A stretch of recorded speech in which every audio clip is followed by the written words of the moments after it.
கடகராசி சொந்தங்களுக்கு எல்லாமே இந்த ஆவணி மாசத்துல எந்த மாதிரியான பலன்கள் உங்களுக்கு கிடைக்க போகுது அப்படிங்கிறத பத்தி தான் இந்த பதிவுல நாம பார்க்க போறோம். இந்த நேரத்துல கடகராசிக்காரங்களுக்கு இது ஒரு ஜோதிட கணக்கு அப்படின்னு பார்க்கறது மட்டும் இல்லாம உங்க மேல இருக்கிற ஒரு சின்ன அக்கறைன்னு சொல்லலாம். வாழ்க்கையில கஷ்டம் நஷ்டம் அவமானம் இதெல்லாம் யாருக்கு தான் வரல. இப்போ உங்களுக்கு டைம் கொஞ்சம் சுமாராக இருக்குது அவ்வளோதான் தவிர நீங்கள் ஒன்றும் தோற்று போகலை.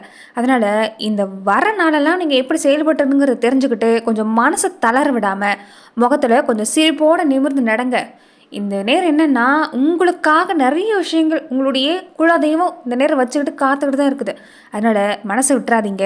ஒரு சில விஷயத்தில் மட்டும் கொஞ்சம் கவனம் கொடுத்துருந்தீங்கன்னா போதும். ரொம்ப அருமையான பலன் கிடைக்கிறதுக்கான வாய்ப்புலாம் பார்த்தீங்கன்னா இந்த நேரம் கடகராசிக்கு இருக்குன்னு சொல்லலாம்.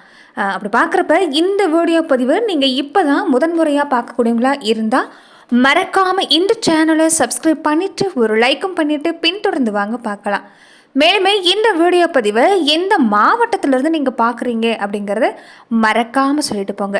உங்கள் வாழ்க்கையில் பல்வேறு விதமான பிரச்சனைகளை நீங்கள் சந்திக்கக்கூடிய நபராக இருக்கிறீங்கன்னா, ஜோதிட ரீதியாக தீர்வு காணும் நீங்கள் விருப்பப்படுறீங்கன்னா டிஸ்கிரிப்ஷனில் தொலைபேசி எண் கொடுக்கப்பட்டிருக்கு.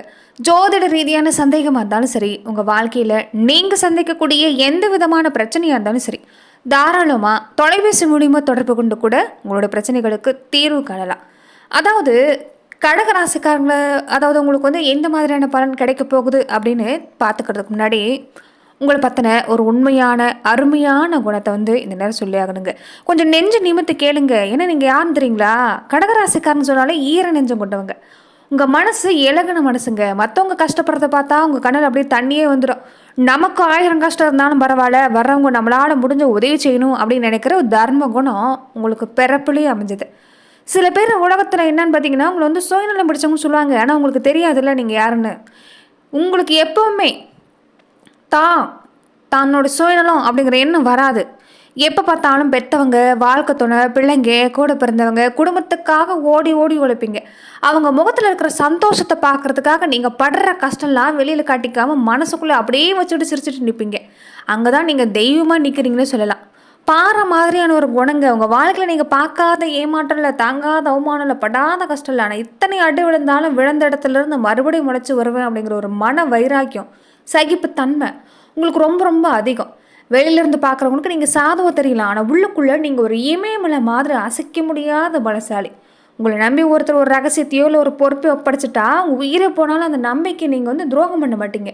சொன்ன சொல்ல காப்பாற்றணும், யாருக்கும் துரோகம் நினைக்கக்கூடாது அப்படிங்கிற ஒரு நேரம் உங்கள்கிட்ட இருக்கும். அதனால தான் உங்களை சுற்றி இருக்கக்கூடியவங்க உங்களை எப்பயுமே ஒரு வழிகாட்டியாக நல்ல மனுஷங்களாக பார்க்கக்கூடிய ஒரு வாய்ப்புங்கிறது இருக்கும். ஆனால் சமீப காலமாக பார்த்தீங்கன்னா கடகராசிக்கு நிறைய விஷயங்கள் கொஞ்சம் மன ரீதியான ஒரு பாதிப்பு தான் இந்த நேரம் கொடுத்துக்கிட்டு இருக்குதுன்னு சொல்லலாங்க. கடகராசிக்கு அதிபதியே யார்? சந்திரன் தானே. சந்திரனா யார்? நம்ம மனசுக்கு காரகனாக இருக்கக்கூடிய மனோகாரகன். கடலோட அலை எப்படிலாம் ஏறி இறங்குமோ அந்த மாதிரி கடகராசிக்காரங்க மனசு ஒரு நிமிஷம் ஒசரத்தில் அப்படியே பறக்குதுங்க. அடுத்த நிமிஷம் பாதாளத்தில் விழுந்த மாதிரி சோர்ந்து போயிடுது. இந்த ஆவணி மாதத்தில் மனசுக்கு காரணமே இல்லாத ஒரு குணம், ஒரு பயம், இனம் புரியாத கலக்கம் இருந்துக்கிட்டே இருக்கும். யாராவது நல்லதை சொன்னாலும் இதில் ஏதோ உள்நோக்கம் இருக்குமோ அப்படிங்கிற ஒரு சந்தேகம் தலை தூக்கும். போத வரைக்கும் 8ஆம் இடத்துல சனி நடந்துக்கிட்டு இருக்கா. இப்போ என்னென்னா குழப்பம் கொஞ்சம் அதிகமாக இருக்கும். உங்களை சுற்றி எத்தனையோ பேர் இருந்தாலும் அவங்க நமக்காக நிற்கலை அப்படிங்கிற ஒரு எண்ணம், ஒரு தனிமையான உணர்வு மனசு வாட்டும். எல்லாரும் நம்மளை தப்பாக நினைக்கிறாங்களோங்கிற ஒரு பயம், தூக்கம் சரியாக வராது. நாம் எடுத்த முடிவு சரியா தப்பா அப்படிங்கிற ஒரு சந்தேகம் மனசை போட்டு அப்படியே உழுக்கும். நெஞ்சில் யாரோ ஒரு பெரிய பாறாங்குள்ள தூக்கி வச்ச மாதிரி இருக்கும்ல. நிறைய பேர் கடகராசியில் இருப்பீங்கன்னு சொல்லலாம். அப்படி யாருக்காச்சும் இந்த நேரம் மனசில் ஒரு பாரம் இருந்தால் ஆமாவா இல்லையா அப்படிங்கிறத மறக்காமல் கமெண்ட் பாக்ஸை சொல்லிட்டு போங்க. மனசில் இருக்கிற பாரமாவது குறையட்டும். இந்த ராகு கேது அப்படியே சிந்தனையை மழுங்கடிப்பாங்க. நீங்கள் யாருக்கு என்ன துரோகம் பண்ணியிருக்க மாட்டீங்க. ஆனால் உங்களுக்கு மட்டும் எனக்கு மட்டும் ஏன் அப்படி நடக்குது, நான் யாருக்கு என்ன செஞ்சேன்னு ஒரு விரக்தி, ஒரு ஏமாற்றம் வரும். கூடவே இருக்கக்கூடியவங்களும் இந்த நேரம் அப்படிதாங்க. கூடவே இருந்துக்கிட்டு குழியை பறிப்பாங்க. யாரையுமே நம்பக்கூடாதுப்பான்னு ஒரு விரக்தியான மனநிலைக்கு வந்துடும். நல்லா போயிட்டு இருக்கிற காரியத்தை கூட நீங்களாகவே கொஞ்சம் கெடுத்துக்குவீங்க. இது சரி வராது அப்படின்னு. அதனால் இந்த நெகட்டிவான தாட்ஸ் கொஞ்சம் அதிகமாக வரதுக்கான வாய்ப்பு இருக்குதுங்க. அது நீங்கள் தான் தடுக்கணும். இந்த நேரம் உங்கள் ராசியில் குரு பகவான் உச்சத்தோடு இருக்கிறாரு. அது பொறுத்த வரைக்கும் பரவாயில்லைங்க, ஒரு ஆறுதல்னு சொல்லலாம். அதாவது ஒரு பெரிய பிடிமானம்னு சொல்லலாம். சனி பகவானும் ராகு கேதுவும் மனசை போட்டு எவ்வளோதான் கஷ்டப்படுத்தினாலும் இந்த குரு பகவான் இருக்கிறாரு பார்த்தீங்களா, உங்கள் புத்தியை கெட்டு போக விடாமல் எதை எதை செய்யணும் அப்படிங்கிற ஒரு எண்ணத்துக்கெல்லாம் கொண்டு வந்து தருவார். சில பேர்லாம் பார்த்தீங்கன்னா கடகராசி சார்ந்தவங்க எங்கேயாவது ஓடிடலாமா ஏதாவது பண்ணிக்கலாமாங்கிற ஒரு மோசமான விபரீத எண்ணம்லாம் எடுக்கிற மாதிரி இருப்பீங்க. ஆனால் மனசு வந்து சொல்லு இந்த நேரம் ஏதாவது ஒரு குலதெய்வ வழியாவது உங்களுக்கு வந்து ஒரு பிடிமானம் இருக்கும். மனசாட்சி மூலமாக பேசிக்கிட்டே இருப்பாங்க இந்த நேரம். நீ செய்கிறது தப்பு, நீ வர்ற காலம் உங்களுக்கு நல்லா இருக்குது அப்படின்னு ஏதோ ஒரு விஷயம் உங்ககிட்ட சொல்லிக்கிட்டே இருக்கும். அந்த ஒரு விஷயம் இந்த நேரம் கடகராசி என்பது கொஞ்சம் பிடிச்சிக்குங்க. சுருக்கமாக சொல்லணும்னா வாழ்க்கையில் உங்களுக்கு இந்த நேரம் பார்த்தீங்கன்னா இன்னும் அடுத்த கட்டத்துக்கு போகிறதுக்கான ஒரு வாய்ப்பு தான். மனசுக்குள்ளேயே எதுவாக இருந்தாலும் பூட்டி வச்சுக்காம வீட்டில் இருக்கக்கூடியவங்ககிட்டே உங்களுக்கு பிடிச்ச நம்பிக்கையான ஆளுகிட்ட மனசு திறந்து பேசுங்க. சந்திரனோட பாதிப்பு குறைக்கணும்னா தினமும் காலையில் சூரிய நமஸ்காரம் பண்ணுங்க. திங்கக்கிழமான பெண் தெய்வம் இருக்குது பார்த்தீங்களா, பக்கத்தில் அம்மன் கோவில் இருந்தால் அங்கே போய் நெய் விளக்கு போடுங்க. மனசு அப்படியே பனி மாதிரி உருகிறதுக்கான வாய்ப்புலாம் இருக்குது. அப்படியே இல்லையா, நான் ஒரு சகோதரியாக இருந்து சொல்லக்கூடிய இந்த விஷயத்த கொஞ்சம் கேட்டுக்கோங்க. அதாவது உங்களுக்கு பெற்றவங்க இருக்காங்க, அவங்க தான் உங்களுக்கு சாமின்னு சொல்லலாம். அப்படியே இல்லையா, உங்களுடைய குலதெய்வ கோவிலுக்கு போங்க. மனசார அவங்க மனசில் இருக்கிறத கொட்டி கஷ்டத்தை தீர்த்துட்டு வந்துருங்க. விடிய விடிய அழுதாலும் இந்த நேரம் என்னென்னா நம்பிக்கையானவங்கக்கிட்ட உங்கள் குலதெய்வத்துக்கிட்ட மனம் திறந்து பேசி அழுது தீர்த்துடுங்க, பாரம் குறைஞ்சிரும். இப்போ என்னென்ன அஷ்டம சனி நடக்கிறதால வெளியெல்லாம் போய் வெளியாள்கிட்ட ஆறுதல் தேடுறன்னு போனீங்கன்னா நீங்கள் ஒன்று பேசுனீங்கன்னா அவங்க வேறு விதமாக தான் முடியும். கோபம் வருங்க அந்த நேரம். கோவம் வர்றப்பெல்லாம் 1 2 3ன்னு கொஞ்சம் எண்ணுங்க. இல்லைன்னா அந்த இடத்த விட்டு நகர்ந்துருங்க. நம்மளாம் முடியுமா அப்படின்னு மட்டும் தயங்காதீங்க. குரு பகவானும் உங்கள் குலதெய்வமும் இந்த நேரம் உங்களுக்கு சாதகமாக இருக்கிறாங்க. மனசை மட்டும் தளர விடாமல் பார்த்துக்குங்க, மற்றபடி பரவாயில்ல. சரி, வர நாளெல்லாம் எதெல்லாம் சாதகமாக இருக்குது, எதெல்லாம் கொஞ்சம் கவனம் கொடுத்து பரவாயில்ல அப்படிங்கிறத நம்ம தெரிஞ்சுக்கலாம். அதுக்கு தகுந்த மாதிரி நீங்கள் செயல்படுத்த பரவாயில்ல. வர நாளெலாம் பண வருமானத்தில் பாதிப்பில்லை. தொழிலோ வியாபாரமோ குரு பலம் இருக்குது பார்த்தீங்களா, அதெல்லாம் அருமையாக இருக்குது. என்னென்னா நிறைய பேர் யோசிப்பீங்க, சரி குரு பலம் நல்லா இருக்குன்னு சொல்கிறீங்க, இந்த நேரம் வந்து நான் தொழில் வியாபாரம்லாம் புதுசாக ஆரம்பிச்சுக்கலாமா அப்படின்னா, புதுசாக தொழில் தொடங்கிக்கலாம், வியாபாரமும் பண்ணிக்கலாம். கூட்டு வியாபாரத்தை விட நீங்கள் சொந்தமாக பண்ணுறது பரவாயில்ல. அதே மாதிரி சனி பகவான் வக்கரமாக இருக்கிறாருல, இந்த வேலையாளுங்க இந்த பார்ட்னர்கள்லாம் கொஞ்சம் குடைச்சல் கொடுக்குங்க. அதனால் இந்த வழியில் மட்டும் எதுக்கும் ஒரு முறைக்கு பல முறை யோசித்து தான் பண்ணணும். நேரில் நின்று நீங்கள் பார்த்துக்கணும். செய்கிற வேலையில் செய்கிற தொழிலில் அடுத்தவங்கக்கிட்ட பொறுப்பை ஒப்படைக்காமல் நீங்கள் முன்னே நின்று பார்த்துக்கிட்டிங்கன்னா ரொம்ப அருமையாக இருக்குது. பண வருமானத்துக்கு பஞ்சமே இல்லைன்னு சொல்லலாம். இந்த நேரம்லாம் எந்த அளவுக்கு கவனம் கொடுக்குறீங்களோ பரவாயில்ல.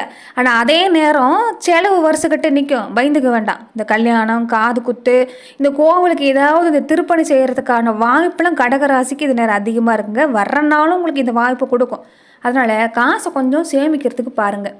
அதே மாதிரி சொத்து சேர்க்கையெல்லாம் அந்த நேரம் இருக்குமா இந்த ஆவணி மாதத்தில் அப்படின்னு பார்த்தீங்கன்னா ரொம்ப அருமையான நேரங்க. சொந்த வீடு வாங்கணும், நிலம் வாங்கணும்னு ஆசைப்பட்டால் இந்த மாதம் இல்லாமல் அதுக்கான வாய்ப்பு இருக்குது. பூர்வீக சொத்தில் இருந்த வெள்ளங்க வந்து நீங்கும். புது வண்டி வாகனம் வாங்குறவங்க கூட நல்லாவே இருக்குது. ஆனால் வண்டி வாகனம் வாங்குறதுக்கு அப்புறமா அதை ஓட்டுறப்ப மட்டும் நிதானம் வேணும், வேகம் கூடாது. திருமண பாக்கியம், குழந்தை பாக்கியம் இதெல்லாம் கிடைக்கணும்னா மாங்கல்ய பலம் அருமையாக இருக்குது கடகராசிக்கு. குழந்தை பாக்கியம் எடுத்துக்கிட்டாலும் மருத்துவ செலவு கொஞ்சம் கொடுக்கும், ஆனால் ஆன்மீக வழிபாடும் பலன் கொடுக்கும். அதனால் சீக்கிரமாகவே நல்ல செய்தி வரதுக்கான வாய்ப்பெலாம் இருக்குது. இந்த சொந்த பந்த வழியில் மட்டும் சின்ன சின்ன மனசாபம், பொறாம குணம்லாம் தலை தூங்குங்க. நீங்கள் ஒன்று நினைக்க அவங்க ஒன்று பேசுவாங்க, வீண் பழியெல்லாம் வரலாம். சொந்த பந்த வீட்டு விசேஷத்துக்கு போகிறப்ப கலகலப்பாக இருங்க. ஆனால் உங்கள் வீட்டு ரகசியத்தை அவங்ககிட்ட கொட்டி தீக்க வேண்டாம். யாரையும் தூரம் வச்சு பார்க்குறது வேண்டாம். எல்லார்கிட்டையும் கொஞ்சம் பழகுங்க. ஆனால் என்னென்னா கொஞ்சம் எதுவாக இருந்தாலும் வேடிக்கை பார்க்குறதோடு நிற்கிறது பரவாயில்ல. மற்றவங்க பிரச்சனையில் தலையிடுறது வேண்டாம். கொஞ்சம் அதில் பாதிப்பு இருக்குது. மனசில் வந்து மனக்குழப்பம் இருக்கிறதால தான் உடம்புல பாதிப்பு. கொஞ்சம் மனசை பத்திரமா பார்த்துக்கங்க. பெரிய கண்டமோ ஆபத்தோ எதுவுமே இல்லை, மனசு தான் காரணம். சின்ன சின்ன பிரச்சனை கொடுக்குங்க. என்ன மாதிரியான பிரச்சனைன்னா இந்த அஜீரண கோளாறு, இந்த கேஸ் ட்ரபிள், உப்பசம், அப்புறம் கை கால் அசதி, நேரத்துக்கு கொஞ்சம் பக்குவமாக சாப்பிட்டுக்கணும். நிம்மதியாக தூங்குனீங்கன்னாவே போதும், ஆஸ்பத்திரி பக்கம் போக வேண்டிய ஒரு அவசியமே இல்லைன்னு சொல்லலாம். சரி, நம்ம வந்து இப்போ இனி வர நாளெல்லாம் நட்சத்திர ரீதியாக இந்த மாதிரி பலனை கொடுக்கும் அப்படிங்கிறத பார்க்கலாம். புனர்பூசம் நட்சத்திரக்காரங்களுக்கு குருவோட ஆதிக்கம் பலமாக இருக்குங்க. உங்களுக்கு தான் தன்னை நாளாக இழுபறியாக இருந்த காரியம் எல்லாமே கொஞ்சம் கவனம் கொடுத்தீங்கன்னா சட்டுன்னு முடியும். மனசில் குழப்பம் நீங்கள் ஒரு தெளிவு கிடைக்கும். புதுசாக முயற்சி எதுவாக இருந்தாலும் தைரியமாக இறங்குங்க, வெற்றி கண்டிப்பாக காத்திருக்குது. பூசம் நட்சத்திரக்காரங்களுக்கு அதிபதியே சனி பகவான் தானே, அஷ்டம சனி வேறு நடக்கிறதால கொஞ்சம் ஜோதனையான நேரம் தான். ஏன்டா அந்த வேலையை செய்கிறோம், ஏன்டா அப்படிலாம் நடக்குதுன்னு தோணும். ஆனால் கவலைப்படக்கூடாது. போட்ட உழைப்பு வீண் போகாது. எதையும் யோசித்து நிதானமாக பண்ணிங்கன்னா பரவாயில்ல. அதே மாதிரி ஆயுள் நட்சத்திரம், இப்போ நட்சத்திர அதிபதி புதன். அதனால் சில மாற்றங்கள் திடீர்னு நடக்கும். வியாபாரம் தொழிலில் நல்ல லாபம் வரும். ஆனால் மற்றவங்கக்கிட்ட பேசுகிறப்ப மட்டும் கொஞ்சம் நயமாக பக்குவமாக பேசணும். இல்லைன்னா வம்பு தேடி வரத்துக்கான வாய்ப்புலாம் பார்த்திங்கன்னா இந்த நேரம் கொஞ்சம் இருக்குன்னு சொல்லலாம்.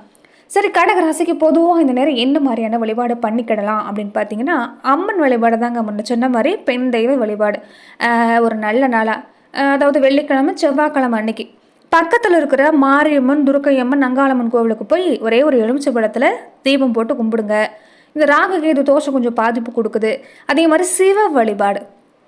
மனசு எப்பெல்லாம் கஷ்டப்படுதோ ஓம் நமச்சிவாய மந்திரத்தை மனசுக்குள்ளே சொல்லுங்கள். அப்படி ஒரு நெகட்டிவ் எண்ணெல்லாம் மாறும், பாசிட்டிவான எண்ணம் வரும். திங்கக்கிழமான சிவபெருமானுக்கு பால் அபிஷேகத்துக்கு பால் வாங்கி கொடுங்க, பால் அபிஷேகம் செய்யுங்க.